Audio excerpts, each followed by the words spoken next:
Iran आणि इस्रायलचं युद्ध चालू आहे, त्यामध्ये युएस पण खोळंबा करते आणि त्या युद्धाची झळ आता आमच्या हॉटेलपर्यंत पोहोचली आहे. आम्हाला नाही भेटत आहेत टाक्या, सगळं प्रॉब्लेम झाला आहे. सगळे लोक लिटरली म्हणजे टाक्यांच्या गॅस एजन्सी पाशी गर्दी करून राहिले, टाक्या मिळत नाही येतं, गॅस टाक्या मिळत नाही येतात. त्यानंतर एवढ्या सगळ्यानंतर शहरामध्ये तर वेगळेच हाल चालू येतं. शहरामध्ये UPSC MPSC करणाऱ्या मुलांसाठी ज्या मेस चालवल्या जातात त्या मेस बंद पडायला लागल्यात.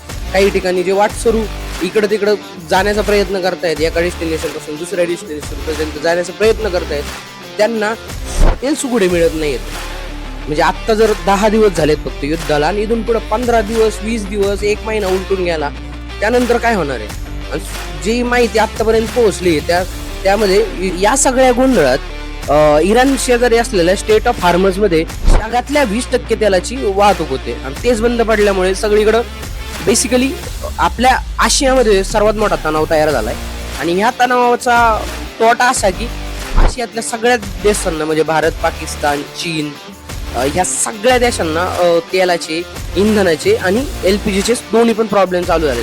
आणि यावर उपाय काय आहे? जर सर्वांनी आता गॅस जपून वापरायचा आणि जपून नाही वापरला तर मग गांधीजींचं परत एकदा ते जे शब्द होते की खेड्याकडे चला आणि चूल पेटवा हे परत करावं लागणार आहे. त्यामुळं अशाच काही नवनवीन माहितीसाठी चौकातल्या चर्चेच्या चॅनलला फॉलो करा, लाईक करा आणि सबस्क्राईब करा. थँक्यू. चौकातल्या चर्चा.